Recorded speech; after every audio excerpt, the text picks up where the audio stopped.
데이터는 알고 있다. 오늘은 평소보다 조금 일찍 찾아왔습니다. 여론조사 전문가 배종찬 인사이트 K연구소장, 빅데이터 전문가 전민기 한국인사이트 연구소 팀장 두 분과 함께하겠습니다. 두 분 어서 오세요. 네, 안녕하십니까. 안녕하십니까. 네, 안녕하세요. 오늘 방송 역시 유튜브로 생중계되고 있습니다. 여러분께서 남겨주시는 소중한 댓글도 저희가 실시간으로 다 확인을 하고 있으니까요. 유튜브에서 표창원의 뉴스 아이킥을 검색해서 들어와주시면 감사하겠습니다. 오늘도 먼저 청취자 여러분께 간단한 설문을 드려보겠습니다. 오늘은 전민기 팀장께서 좀 안내해 주실까요? 네, 최근 정부가 저신용자 등 금융 취약계층 대상으로 한 채무조정 지원 대책을 발표했는데요. 여러분은 지금 취약계층을 위한 채무조정이 필요하다고 보십니까?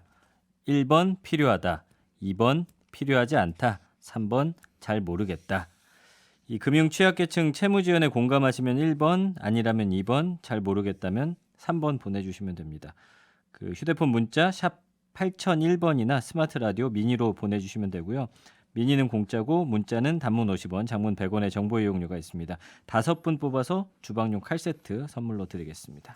네, 정부가 125조 원 규모의 금융 지원 계획하고 있고요.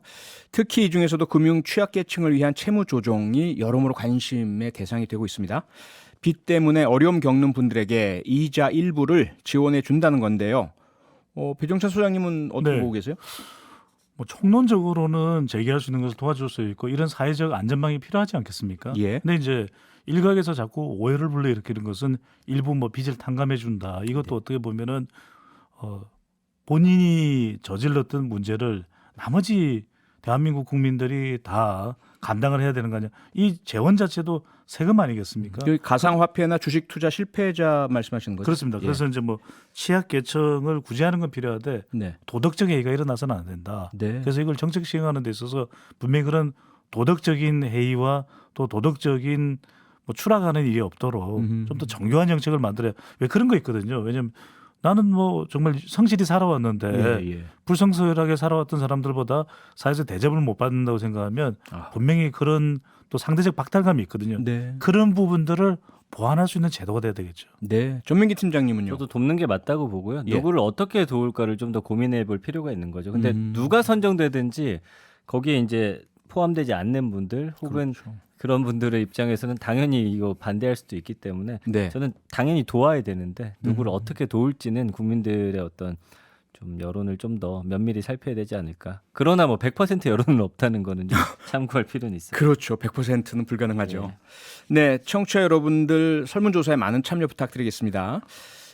그럼 이제 최근에 나온 여론조사 데이터 점검을 좀 해보겠는데요. 배 소장님, 윤석열 대통령의 국정수행 평가 지지율 계속 하락세죠? 여전히? 거의 2달 가까이 지지율 추세를 분석하고 있는데 네. 하락세입니다. 아하. 리얼미터가 미디어 트리뷴의 의뢰를 받아서 지난주 11일부터 15일까지 실시한 조사이고요. 예. 오늘 소개해드리는 모든 조사는 중앙선거여론조사 심의위원회 홈페이지에서 확인 가능합니다. 네. 잘하고 있다는 긍정평가 33.4%. 아하. 30%대 초반이었고요.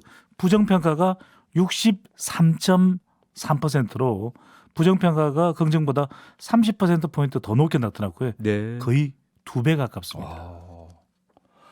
오늘 윤석열 대통령은요, 지지율 하락 원인에 대해서 질문을 기자로부터 받자 이렇게 답을 했습니다. 원인은 언론이 잘 아시지 않냐. 원인을 잘 알면 어느 정부나 해결했겠죠. 열심히 노력하는 것뿐입니다. 이런 답변을 했는데요. 네. 이걸 어떻게 해석을 해야 될까요? 지지율 하락에 대한 고민으로 보세요. 어떻게 봐야 될까요? 전 팀장님, 빅데이터 상에 이런 부분이 좀 나와 있습니까? 어떻게 보시는지? 일단 여기서 제가 말씀드릴 수 있는 거는 원인을 이제 언론이 잘 이야기하고 있다. 빅데이터 상에서는 1번 경제, 2위가 이제 공정, 세 번째가 인사, 네 번째가 상식, 다섯 번째가 실력이거든요. 네. 그러니까 이 부분들에 대해서는 언론에서 계속해서 이야기를 하고 있어. 계속 보도됐죠. 누구나 마찬가지로 똑같은 원인을 계속해서 이야기를 하고 있거든요. 그렇죠. 이제 여기서 이제 열심히 노력하는 것뿐이다. 예. 이제 이 노력하는 모습은 결국에는 어떤 좀 키워드로 드러나야 된다는 거죠. 이게 노력한 결과에 대해서는 국민들이 평가하는 건데 네. 노력을 하고 있느냐 아니냐의 문제인데 예. 국민들이 볼 때는 지금 어떤 노력을 하고 있느냐라거든요. 아하. 왜냐하면 이제 지난 주말에도 예를 들면은 머드 축제 갔다 온 거 이런 것도 커뮤니티에서는 지금 예. 그런 데 갈 때냐. 네. 사실 국민들이 다 행보나 발언을 보고 있기 때문에 예. 그 노력이라는 것은 뭐 했는데도 안 되면 어쩔 수 없지만 그 부분은 그래도 어느 정도 국민들에게 보여줄 필요는 있지 않나라는 네. 생각이 드네요. 예. 지지율 하락에 대한 어떤 시각에 대해서도 이런 논란이 좀 있는데요. 배종찬 네. 소장님. 그런데 지금 앞서 소개해 주신 현재 윤석열 대통령에 대한 지지율이 30%대 초반입니다. 그렇습니다. 그러자 이제 언론이나 전문가들이 위험 신호다. 예. 30% 아래로 떨어지면 큰일 난다. 이 30%가 왜 그렇게 분수령이 되는 거죠? 30%의 법칙이라고 해서 대통령 지지율이 20%대로 내려가면 실질적인 국정 마비 또 국정 동력이 상실된다. 이렇게 볼 수밖에 없는 것이 예. 국민 10명 중 3명도 지지를 못 받는 대통령의 국정 운영이 되어버리는 것이거든요. 아하. 더불어민주당의 김민석 의원은 지금 당대표 출마를 하고 있는데 네. 심리적 탄핵이다. 이런 발언으로 또 국회에서 상당히 논란이 될 정도로 지지율이 중요할 수밖에 없는 것이거든요. 그러니까 지지율이 30% 미만으로 내려가게 되면 나머지 70%는 계속해서 문제점을 지적할 수밖에 없는 것입니다. 대통령의 지지율 하락 원인이 심지어는 추격돼서 나올 정도거든요. 경인 양김도다. 경인 양김도다. 경제, 인사, 예. 또 양극화, 어허. 또 김건희 여사, 그리고 도 스태핑 이렇게 이야기가 나올 정도로 이게 뭐 축약돼서 이게 언급이 될 정도면 얼마나 이 부분이 많이 부각이 돼 있는지를 알 수가 있는 것이거든요. 그렇다면 예. 10명 중에 3명 정도 대통령을 지지하는 목소리는 거의 가라앉아 버리는 겁니다. 사라지게 되는 거예요. 이게 이른바 프랑크푸르트 학파에서 이야기하는 노엘레 노인만의 침묵에 나선 이론.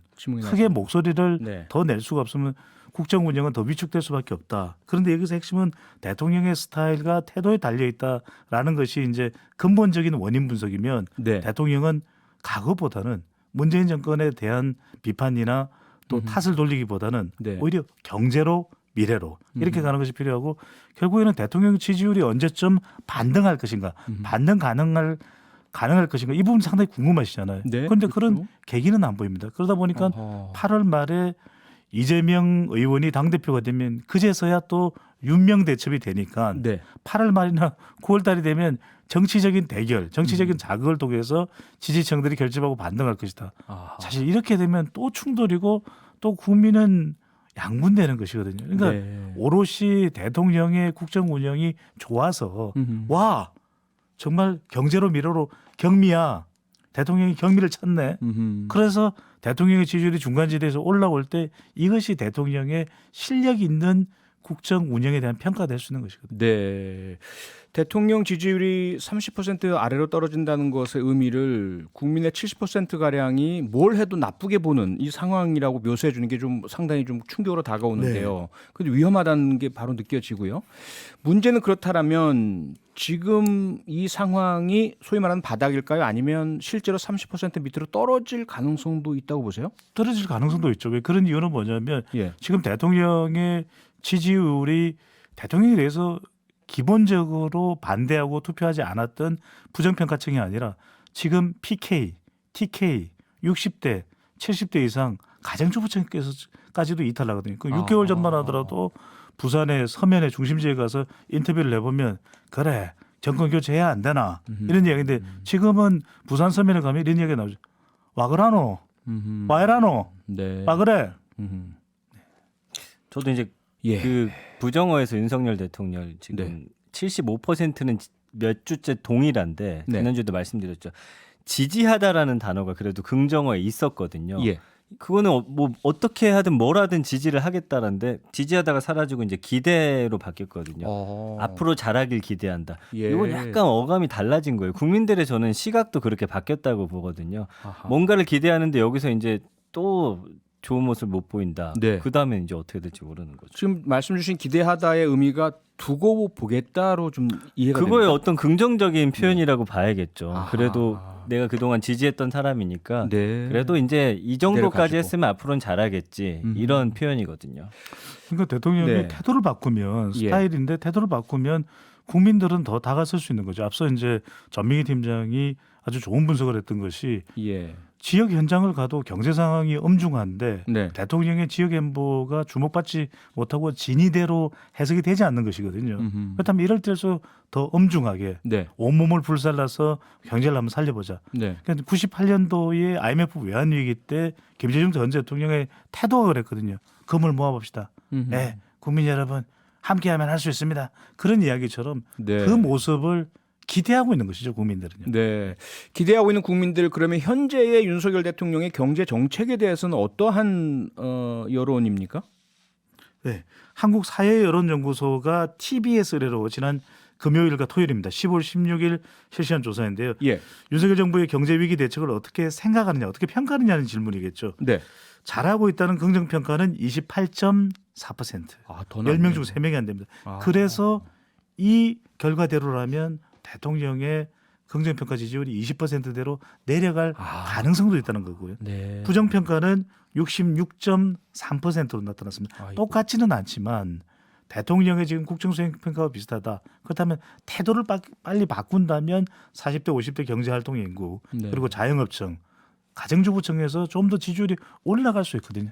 그리고 지금 중요한 기준이 되고 있는 거 대통령 지지율 반전의 모멘텀은 태도, 스타일이라고 봐야 되겠죠. 네네. 예, 경제 정책에 대한 또 경제 위기 대응에 대한 평가가 전체적인 여론조사보다 낮다는 게 상당히 좀 충격적인데요.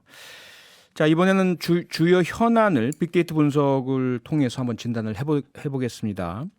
먼저 최근에 대통령실 행정요원 관련한 사적 채용 이 용어를 이제 여당 쪽에서는 상당히 싫어하시던데 네. 어쨌든 계속 이제 사용되는 용어니까요. 여기서 공방이 뜨겁습니다. 전 팀장님, 빅데이터 네. 상으로는 어떻게 나타난? 일주일 언급량이 지금 2만 건 가까이 되고요. 최근에 이제 공정이라는 키워드를 수면 아래에서 다시 끄집어 올리는 거거든요. 아하. 이게 이제 아까 말씀드린 대로 현재 정부에서 위험 요소 두 번째로 빅데이터 상에서는 지목하고 있는 단어이기 때문에 네. 뭐 이것과 관련해서는 권성동 원내대표의 발언 그 부분이 조금 더 이슈가 많이 되면서 아하. 예, 요게 이제 또 논란이 붙고 있죠. 그래서 네. 지금 대통령 비서실 그 대통령실 행정요원 그 관련해서 이야기 나오고 있는 건데 네. 7급, 9급 그 말씀이죠. 맞습니다. 그리고 감성어가 12.5 대 83.3이에요. 논란이고 잘못된 것이고 와. 인사청탁, 이 망언이다. 그다음에 논란이 되다. 내로남불이다. 이 유창하게 불공정. 이게 사실은 이거는 태도에 대한 문제인데 네. 누가 봐도 이거는 잘못된 일인데 그 그렇죠. 지금 굉장히 당당한 태도를 보이는 부분에 뭐가 잘못이냐 이런 태도죠? 맞습니다. 네. 그 유창하게 당당하고 유창하게 불공정하고 뭐 이런 단어들 나오고 있거든요. 그러면서 네. 최근에는 이제 그 권선동 의원 2030들이 많이 사용하는 카페에서 공무원 시험 합격은 권선동이다. 뭐 이렇게 이런 예. 좀 이런 말까지 지금 나오고 있거든요. 그러니까 네. 이거 굉장히 좀 안 좋죠. 83.3%나 좋지 않게 보고 있습니다. 표 소장님, 네. 2030 특히 윤석열 정부와 국민의힘이 중요시 여겼던 계층이고요. 그렇습니다. 네. 그리고 2030의 특징을 일단 공정에 대한 상당히 맞습니다. 강한 그런 그 인식으로 우리가 보고 있는데 이런 논란들 당연히 영향이 있겠죠. 예, 대통령 지지율에 영향을 줄 수밖에 없고 예. 지금 명확하게 윤석열 대통령의 성격을 규정하는 표현이 없거든요. 그런데 네. 대체적으로 빅데이터나 이렇게 분석을 해보면 윤석열 대통령이 가장 각광받고 조명받을 수 있는 이 현 정부에 대한 성격 규정은 중산층 공정국가입니다. 네. 그러니까 중산층을 더 두텁게 하고 왜 중산층이 사라지고 있느냐. 음흠. 경제적 양극화가 가장 큰 문제거든요. 그다음에 네. 이제 공정 국가이기 때문에 이럴 때 중요했던 것이 이른바 공무원이 되려면 노량진이 아니라 성동구로 가야 된다. 네. 이런 정말 일파만파 퍼지고 있는 상황에 대해서 오히려 준엄하게 윤석열 대통령이 그러니까 대통령에 대한 평가는 인식, 태도, 표현이거든요. 예. 안 된다. 대통령실에서 문재인 정부 때 그런 사람이 있었다더러 박지원 전 국정원장이 그런 이야기를 해요.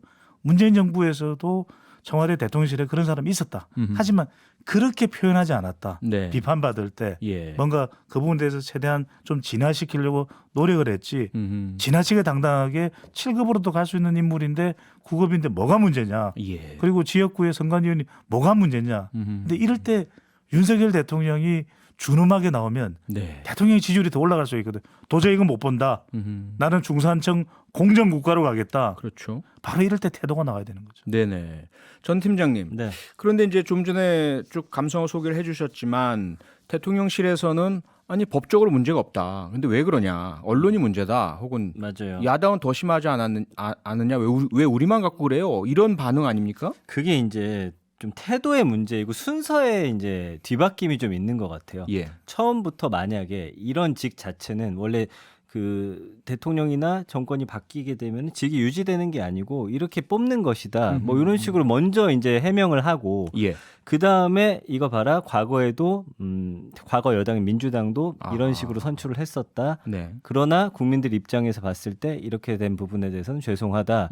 만약에 이렇게 됐으면 모르겠는데 예. 이게 태도가 당당하게 반대로 나왔죠. 그리고 뭐 오히려 그 월급 얼마도 되지 않는데 거기에서는 또 구급 공무원 어떻게 보면 폄하 발언까지 나온 거거든요. 맞아요. 이런 것들이 순서가 잘못됐고 그 다음에 방식이 잘못됐고 표현이 잘못되다 보니까 네. 굉장히 좀 국민들은 그게 이제 불편한 것이죠. 네. 예.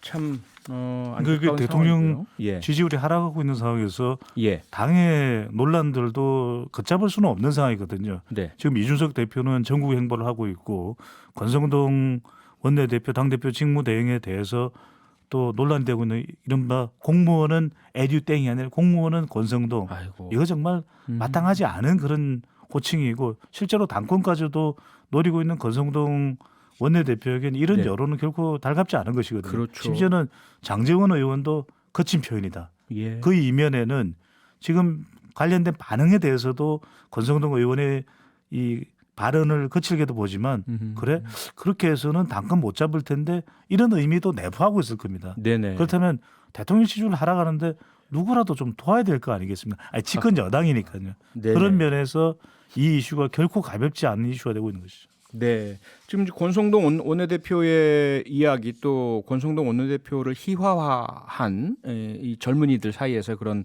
유행어까지 이야기를 해주셨는데요. 전 팀장님. 네. 그러면 권성동 국민의힘 원내대표를 대상으로 한 빅데이터 분석도 해보셨다면서요? 언급량이 14만 7천 건이야 한 달 동안. 우와. 근데 요게 불과 한 2주 전만 하더라도 예. 한 달에 한 2, 3천 건밖에 언급이 안 됐었거든요. 네. 그 언급됐던 것도 이준석 대표와의 어떤 갈등이라든지 이런 부분이었는데 네. 지금 이렇게 일주일 만에 14만 건으로 이게 올라갔다라는 거. 네. 제가 말씀드렸죠. 10만 건이 넘으면 모든 국민들이 알만한 사안이다. 네. 그 중심에는 말씀드린 대로 요 채용, 예, 이런 단어들이 보여지거든요. 네. 누구 아들, 뭐 공무원. 그러니까 결국에는 이 부분이 많이 국민들이 불편한 지점이 아닌가. 감성어도 22.6 대 68.6인데 예. 이건 좀 더 자세히 들어가서 보면은 추천하다랑 합격이 긍정 감성으로 잡혔기 때문이에요. 근데 아, 그래요? 이 사안을 봤을 때 추천하고 합격한 것은 부정적으로 좀 봐야 된다고 봤을 때는 80% 정도가 부정적으로 보고 있다. 압력을 가했다. 그다음에 추천하다. 뭐 이런 단어들이 계속해서 보이죠. 궤변이라는 말들, 그 네. 해명하는 과정에서의 그런 모습들. 이거는 그냥 국민들 앞에 요 발언은 좀 사과할 필요가 있는 것 같고요. 네. 만약에 채용 자체가 원래 그렇게 있고 문제가 없다면은 그 부분은 명확하게 해명하면 될 것 같습니다. 네. 그게 간단치 않다는 게 결국 국민 여론이 예. 작은 것이 큰 뚝을 무너뜨릴 정도로 큰 이슈가 될 수도 있는 것이거든요. 네. 근데 지금 보면은 이 빅데이터 내용에 네 글자가 있습니다. 아직까지는 작습니다. 하지만 이게 더 커질 수도 있는데 국정농단 네 글자가 있어요. 그러니까 이런 지적이 있으면 예. 좀 확인해 보겠다. 어떤 채용이 됐는지. 네. 그리고 그것이 만약에 지역의 이해 충돌도 있는데 추천이 되고 임명이 된 거라면 문제가 있지 않겠냐. 네. 그리고 후원금입니까? 1,000만 원도 냈다는 것이거든요. 이건 그렇죠. 여러 가지로 이걸 듣는 국민들을 무기력하게 할 수 있는 겁니다. 얼마나 어렵습니까? 공무원 되기도 어렵고 노량진 가서 컵밥을 먹으면서 눈물을 흘리면서 준비했던 그 사람들의 노력은 뭡니까? 물거품이 되는 겁니까? 네. 강릉에도 수많은 학생들이 있습니다. 그런데 뭐 촌놈 이야기가 나오고 네. 그럼 지방과 서울을 구분하게 되는 것이고 그래서 이 부분은 빨리 권성동 원내대표가 끊어내는 것도 중요하지만 저는 이럴 때 윤석열 대통령의 태도가 빛날 수 있는 거죠. 그건 우리 중산층 공정국가에서는 도저히 있을 수가 없는 일이에요. 네. 이러면서 걷어낼 때 대통령에 대한 인식, 국민들의 인식 태도가 대통령을 바라보는 국민들의 태도도 달라질 수가 있는 것이죠. 그러니까 문제는 지금 배 소장님 말씀처럼 하지 않는 이유가 권성동 원내대표가 윤석열 대통령의 오래된 지인이고 네. 검찰에서도 오랫동안 있었던 동료고 그렇다 보니까 국민들은 더더욱이나 권성동 원내대표가 뭔가 이 국정농단이라는 말이 나올 정도로 지나치게 권력을 행사하고 국민도 우습게 알고 이렇다는 그런 시선이 있다는 거 아닙니까? 그렇습니다. 그게 이제 가볍게 봐서는 결코 안 된다는 게 권성동 원내대표도 직대 입장에서는 직무대행이니까 직대 입장에서는 그럴 수 있습니다. 아니 왜 그래? 나는 뭐 그렇게 잘못했길래 뭐 문재인 정부에서 문제 있었고 이전 정부 김대중 정부에서 노무현 정부에 문제 있지 않았어? 네. 이렇게 이제 전 정권 탓을 할 수 있습니다. 근데 이게 일파만파 커질 수 있는 것은 결국 공정을 외쳐왔던 윤석열 그러니까요. 대통령에게 더 큰 부담이 될 수밖에 없거든요. 또 하나 네. 조심스러워야 될 것은 공직에 있는 사람, 더군다나 주목받고 있는 인물들은 표창원 진행자께서도 영국에서 공부해 보셨지만 메이저 총리가 네. 큰 정치적 기반 없이 영국 총리가 됐을 때 그의 아버지가 그랬습니다. 네. 자, 국민들은 외줄에서 떨어지는 그런 위태로움을 네, 저희가 보고 시간이 있을 거의 다 것이다. 돼서요. 배 소장님 아, 죄송합니다. 잠깐 여기서 좀 줄이고요. 예. 야당도 다뤄야 되니까 우리 공정을 위해서. 네. 전 팀장님 네. 이재명 의원에 대한 빅데이터 분석도 해보셨죠? 네, 일주일 동안 23만 4천 건이고요. 맞네요. 한 달 하면 85만 건이에요. 그러니까 예. 윤석열 대통령이 한 달 동안 한 98만 건이고 음흠. 우리나라에서 가장 관심받고 있는 정치 인물 중에 한 명이라고 좀 봐야겠죠. 네. 그리고 최근에 이제 당대표 출마하겠다. 요 부분이 이제 많이 이슈가 되면서 관련한 이야기들 나오고 있습니다. 네. 감성어는 27.4 대 68.2고요. 네. 이 선언 이후에 지지하다가 가운데 이제 가장 크게 자리를 잡고 있죠. 아하. 그러니까 그 전까지는 부정이 한 75% 됐는데 막상 선언하고 나니까 좀 지지한다라는 반응들이 좀 더 많이 나오고 있고요. 네. 낫다, 가장 낫다라는 표현이에요. 여기 두 가지가 있습니다. 현 대통령보다 낫다라는 표현 그리고 이 민주당 내 후보들 중에서 가장 낫다. 아하. 예, 그리고 승리할 것이다. 뭐 이런 단어들이 있습니다. 부정은 뭐 늘 나오던 것들인데요. 뭐 욕 이야기 아직도 나오고 있고요. 아하. 예, 그다음에 반대한다는 의견도 있습니다. 네. 이 부분에 대해서 좀 비판하는 의견들. 그 좀 책임지는 모습이 이런 식은 아닌 거라는 뭐 이런 것도 있고 이제 요 당 내에서의 이제 또 반대하시는 분들도 있기 때문에 네. 뭐 좀 입에 담을 수 없는 좀 단어들도 있긴 한데 어쨌든 그래도 지지하는 분들이 조금 더 뭉치는 그런 모양새를 좀 보여주고 있습니다. 네. 배 소장님. 네. 민주당 전당대회 관련해서 이재명 의원이 어차피 대표가 네. 될 것이다. 소위 말하는 어대명. 네. 다른 쪽에서는 좀 전에 이제 전 팀장님께서 이제 책임 부분을 말씀 주셨는데 이게 책임지는 태도냐? 이런 그렇습니다. 상반되는 의견 있지 않습니까? 어떻게 보세요? 데이터에 고스란히 나타났는데 결국 이재명 의원이 당대표가 되더라도 맞닥뜨려야 될 과제는 예. 분수책이 될 수밖에 없다. 분은 여기 빅데이터 나오지만 반대하다. 결국 이게 친명, 비명, 친문, 분열되는 거 아니냐. 이런 네. 이야기. 또 하나는 네. 패배가 나와 있으니까 그전에 여기 의혹이 나와 있으니까 의혹은 수사거든요. 네. 수사 들어오는 걸 어떻게 또 과연 막아낼 것인가. 이재명이 민주당이고 민주당이 이재명일 때 마지막으로는 여기에 보면 패배가 나와 있습니다. 예. 결과적으로는 과거에 우뚝 섰던 제기했던 지도자들도 결국 선거에 대한 충분한 책임을 졌거든요. 이 책임 부분이 어떤 거냐. 분수 책입니다. 알겠습니다. 자, 저희가 시작하면서 설문조사 우리 청취자 여러분께 드렸었는데요. 정부에서 이제 금융 취약계층을 대상으로 한 채무조정 지원 대책을 발표한 부분이었습니다. 빅데이터 상으로는 어떻게 나오나요? 이 부분? 지금 언급량이 2,300건이니까 뭐 엄청 지금 많이 이야기가 많잖아요. 하고 있는 상황은 아니에요. 예, 그러네요. 그러나 이제 채무 조정과 관련해서 뭐 신용이라든지 이자, 빚, 아하. 재산, 변제, 파산 이런 단어들이 보여지고요. 네. 감성어도 38점일 때 55긴 한데 네. 이 부정이 있는 게 이거 왜 주냐 해선 안 된다 이런 거라기보다는 예. 사실 지금 뭐 이자가 굉장히 부담되다 이런 부담도 부정으로 아하. 잡히고요. 어려움을 네. 겪고 있다. 지금 굉장히 부실하다. 뭐 이런 단어들이 있어요. 네. 역차별 정도만 사실은 좀 이걸 반대하는 입장이지 나머지는 사실은 그렇게 이걸 주는 부분에 대해서 네. 막 하지 말아야 된다 이런 강한 어조는 보이지 않는 걸로 봤을 때는 채무 조정 그래도 국민들 입장에서 좀 납득을 하는 정도의 그런 이야기가 네. 아닌가 저는 그렇게 보여집니다. 네, 빅데이터 상으로는 그렇고요. 우리 청취자 여러분께서는 어떻게 보고 계신가요? 전 팀장님 설문조사 네. 결과 발표해 주시죠. 채무 조정 필요하다 60%, 필요하지 않다 35%, 잘 모르겠다 5%. 네. 네, 나오죠. 문자도 소장님. 문자 보내주셨는데 네. 5617님은 찬성이지만 대상자를 정확히 분별해서 지원해야 합니다. 3607님은 열심히 꼬박꼬박 빚 갚아 나가는 일반인은 국민이 아닌가요? 라는 의견도 보내주셨습니다. 네. 빅데이터 상으로 보나 또 청취자 여러분들의 설문조사 응답으로 보나 기본적으로 이 취약계층에 대한 지원은 필요하지만 그럼요. 하려면 공정하게 제대로 해라. 네, 그렇습니다. 그리고 뭔가 성실한 분들의 어떤 박탈감 느끼지 않도록 해라. 이런 메시지로 보이네요. 그럼요. 그게 네. 포함이 돼야 된다는 것을 의미하는 것이겠죠. 네, 알겠습니다. 데이터는 알고 있다. 오늘은 여기서 마무리하겠습니다. 지금까지 배종찬 인사이트 K 연구소장, 전민기 한국인사이트 연구소 팀장 두 분과 함께했습니다. 두 분 수고 많으셨습니다. 감사합니다. 고맙습니다. 평일 저녁 6시 5분에 여러분을 찾아갑니다. MBC 라디오 표창원의 뉴스 하이킥.